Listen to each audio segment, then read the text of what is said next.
Our second reader this evening is a publisher, editor, author, poet, and reviewer in his so-called free time. His writing has been featured in Helix, Book Page, Love and Rockets, Zombie Raccoons and Killer Bunnies, and the New York Review of Science Fiction. And amazingly enough, has been translated into French, Japanese, and Russian. He's been questioned by the police outside the KGB building in Russia, spent several days chauffeuring Buzz Aldrin, and was a Jeopardy champion. He's also a returning Tuesday Funk reader. So please join me in welcoming back Stephen H. Silver.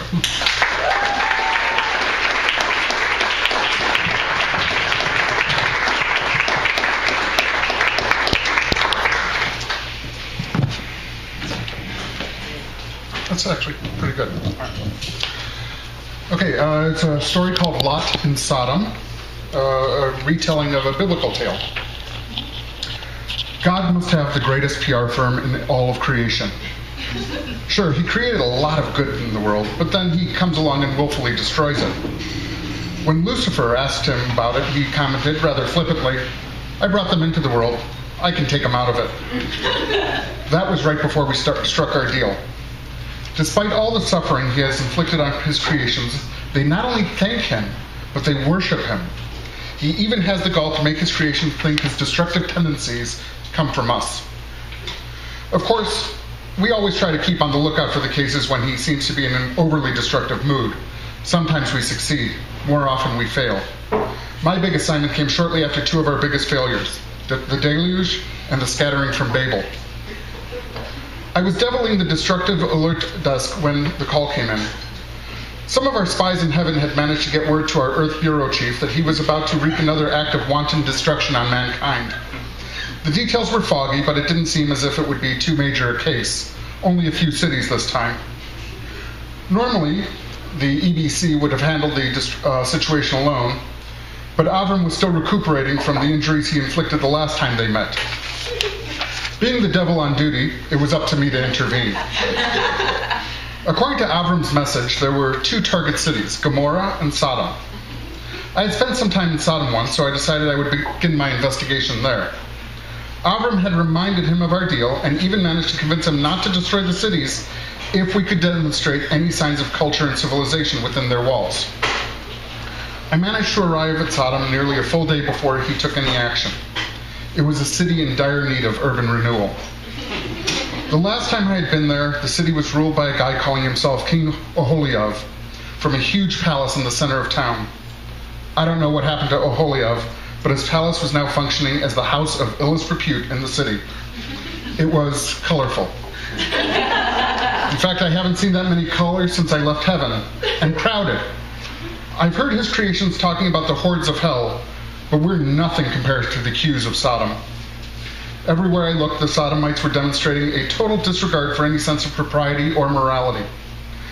I stopped in at a small shrine to Lilith I remembered from the last time I was in Sodom. I don't think she would have approved of what I saw. At least, I hope she wouldn't have approved of what I saw. It's strange to see what the humans do with worship.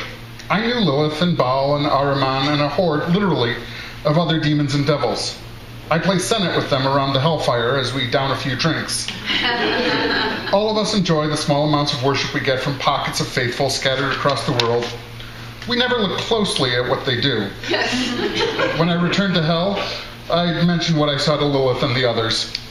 It was time we started to take a more active interest in our worshipers. We should try to lead them down the right path. The humans have mistaken our rebellion against him as evil, mostly because they were led astray by the endless strings of prophets and seers he has sent among them. The situation is so bad that even those who worship us and purport to hear what we have to say interpret our desires in ways which almost always make me wish I had stayed in heaven. Seeing Lilith's worshippers of prayer made me cringe to think there might be worshippers of Lot doing even more vile and despicable acts in some far-off city. Probably even somewhere here in Sodom. I resolved not to go in search of them. They called themselves the acolytes of Lilith, and their priesthood was only open to women of the lowest ethics and the loosest morality. They sold their body like common courtesans, but while a whore makes a business transaction of the entire bargain, these acolytes refused any money. Instead, they took their payment in human blood, which they mixed with wine and drank.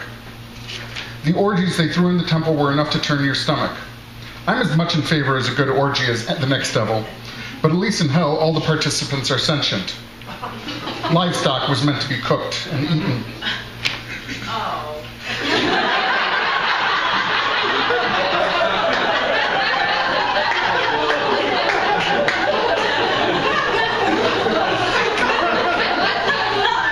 I left the temple in disgust and wandered the streets some more. It didn't take long to discover there were safer occupations. Spelunking during an earthquake sprang to mind. Bandits who usually remained in the hills preying on unwary travelers had moved right into the center of town, taking whatever they could get from merchants, most likely just as dishonest, in alleys and streets just off the market square. The common citizen in Sodom was even worse than the bandits. At least the bandits had a sort of code of conduct that they followed. If you didn't measure up to their criteria, they wouldn't rob or beat you. The common citizens had no such code. If you were ugly, a stick might wrap across your head. If you were wealthy, a gang would roll you and leave you lying naked in the gutter with the rest of the sewage. It was a wonder that the city could continue to function. By the time night was falling, I had seen enough to almost convince me he was acting in good faith. If Gomorrah was even half as bad as Sodom, both should be removed from the face of the earth. However, I worked for Lucifer and had a job to do. I just didn't have to enjoy doing it. Early in my meandering through Sodom, I realized it was not the kind of town you wanted to be caught in after dark. In truth, it wasn't the sort of town you wanted to be caught in before dark. But as long as the sun was in the sky, you could fool yourself into thinking there was some modicum of safety. Evening saw me safely, I hoped, outside the walls of the city. Even though the stench of the city penetrated into the desert, the air felt cleaner and the world more open once I was beyond its walls. Sure, Sodomites lurked on the outskirts of their city, but they seemed to leave some of their vileness inside the perimeter, as if the walls formed a barrier to evil. I sat on a rock thinking about a vacation I was contemplating. I had always wanted to visit Dis, but never managed to get to the 5th tier of hell. Whenever I was on my way up, I was in too much of a hurry to get to my assignment. Afterwards, I would be in a rush to make my report to Lucifer. Dis was simply a black blur, indistinct and featureless. When I returned to Sodom, I planned to rectify that oversight. I had heard there was a fantastically sinful patisserie in Averno Avenue. That is when he appeared. That's misleading. He didn't appear. He is lazy. He sent angels to do his work. 2 of them showed up, and I found myself wondering if either of them were the spies who had told Avram about the plan. Lucifer made sure we were compartmentalized. I would only know of a spy if there was an absolute reason for me to know his identity.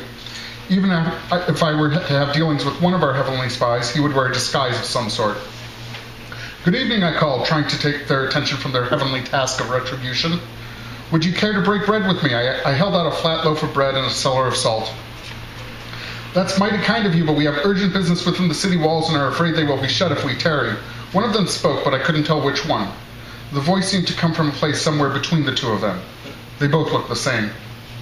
If one of them was our spy, he hit it perfectly. They both had that obnoxious air about them which proclaimed they thought themselves above dealing with humans, devils, lesser angels, or anything else they deemed beneath them.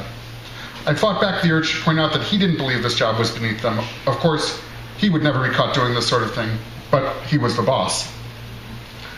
They were both angels, the lowest level among the heavenly host. In the infernal region, we held their kind in low esteem, calling them malachim, messengers, the only task for which they were even moderately suited. I could tell these 2 divviks had mistaken me for one of the locals, so I decided to play along. I dampened the vestiges of divine spark that clung to me even after all these centuries. A blind man could have seen my glow. These 2, oblivious. Do you have a place to stay here in Sodom, queen of the cities? I asked them in the most solicitous manner. No, we hear the streets of Sodom are safe. Are they not? They should be no problem finding a place to spend the night, they, he, she had said. Please, I insist, you accept my hospitality. If not for yourselves, then for me. I led them to a brothel I knew just across the square from the temple of Ahriman. I introduced the Malachim to Zona and Mepicuret, claiming the whores were my daughters. The angels treated the women as if they were innocent maidens. I quickly ushered them to their rooms because I could no longer maintain a straight face. In the middle of the night, I was awakened by the sounds of the mob which had gathered outside the brothel. Apparently, word that visitors to Sodom were inside the house had made itself known around town, and the Sodomites had come to welcome them as only a Sodomite can. The citizens of Sodom had a strange manner of welcoming visitors. They felt there was a real need to know strangers, and it made no difference to them whether the strangers were male or female. Rather than let the mob wake my virtuous guests, I disentangled myself from either Zona or Mepicuret and walked out onto a balcony overlooking the street. Leave my visitors upon whom I bestowed my hospitality alone. Look, I have 2 daughters, I indicated Zona and Mepicuret. They are virgins. The crowd roared with laughter and obscene shouts. I will let you do what you want with them. My offer seemed to placate about half the crowd, although the other half was still calling for me to relinquish the angels for their pleasure. As far as the angels themselves were concerned, I would have happily turned them over to the crowd, but I had been assigned to keep his destruction from these vermin, which I couldn't do if the angels learned the truth of the Sodomites. The crowd began to turn nasty when somebody pointed out that I, too, was a stranger to the city.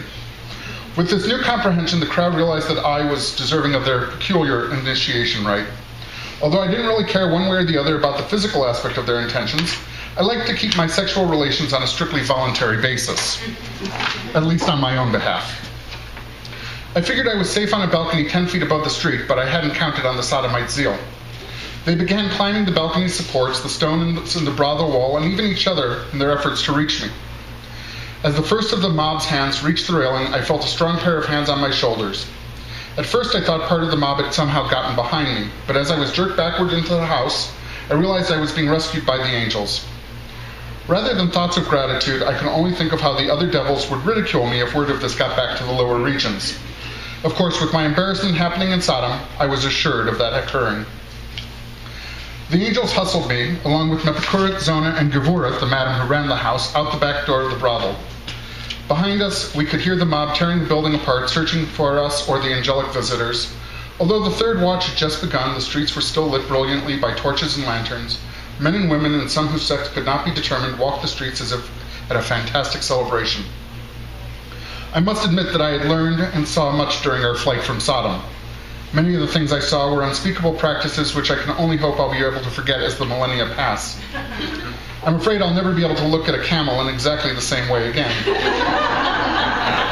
The beggars and pickpockets I avoided in most human cities would have been a welcome distraction against the background of the degenerates of Sodom. I came to the realization about the Sodomites that had never occurred to me in all my visits to the city. The Sodomites weren't evil. At least not in the sense that he means when he's trying to convince humans that we're evil. The Sodomites were merely self-absorbed. They behaved like they did because they didn't see their neighbors or strangers as people. They saw each other as objects. Each citizen of Sodom, and in this particular case I was not overgeneralizing, was trying to do their best for themselves without regarding the cost to anyone else. The city's gates were wide open, typical of a city such as Sodom. If there was a war between Sodom and one of the neighboring cities, say Zeboim, the gates would close faster than the citizens could initiate a stranger to their ways. Nobody much cared who entered or left the city, except perhaps for the greedy rulers of the city who were losing tax monies. We headed south and hadn't gone very far when a tremendous roaring noise rose in the north. Ignore the lion's roar. Do not turn to see what is left behind you, the angel said. Having witnessed the horrendous deprecations he has visited on his creations in the past, I had no desire to see his handiwork again. Mepicuret and Zona also heeded their advice. They had realized by now that these were not ordinary people. Gevuret was not made of such strong stuff, or perhaps she just didn't like taking orders. The Sodomites were a stubborn and headstrong bunch. Our only knowledge of the devastation of Sodom came from her report. Fire is shooting up from the town square, she said. The great dome on the temple of Moloch is melting, the flames are so hot. As she spoke, a fine rain of ash began to fall around us. Occasionally pieces of flaming debris would fall. I watched in amazement as a large chunk of burning rock fell on one of the angels. The meteorite passed through him as easily as if he were olive oil. More astounding, he heeled directly behind the meteorite, which came to rest on the parched earth near his feet. A huge wall of fire is approaching the city from the north. We ran on. The roaring noise of fire suddenly vanished, replaced by a deafening hissing noise as the water doused the fire. I should have known he would eventually resort to water. He always does. Less than 4 centuries had passed since Noah's Ark landed on Ararat, and he had promised never to do it again, but here he was, doing it. After the fire was quenched and Sodom flooded, the commentary stopped. I started to turn, but one of the angels stopped me with a hand on my shoulder. She disobeyed his order and suffered his wrath. You are a righteous man, Lot Ben-Haran. Do not turn around and suffer to be petrified. With these words, the angels vanished back to their realm, never suspecting I was anything more than human, even after touching me. Malachim. Had I still been an angel, perhaps I would have wept for the fate of Sodom. Perhaps I would have felt sympathy for the souls lost in Gomorrah or Admah. But I am no longer one of his soldiers. I was a devil. Like the rabble of Sodom, I thought only of myself. I failed in my mission. If I were lucky when I returned to the infernal regions, Lucifer would only set me to cleaning the middens of Dis until the final battle. I would get to see the wonderful city, but not in the way I hoped. Suddenly, the engraving over the city walls made all the sense in the world. Abandon all hope, ye who enter. Faced with the prospect of such a dismal fate, I did what any self-respecting devil would do. With the destruction of Sodom behind us, I got myself drunk on a skin of wine Zona had lifted as we fled the city, let the two women take turns pleasuring me throughout the night. Tomorrow would be soon enough to report back to Lucifer.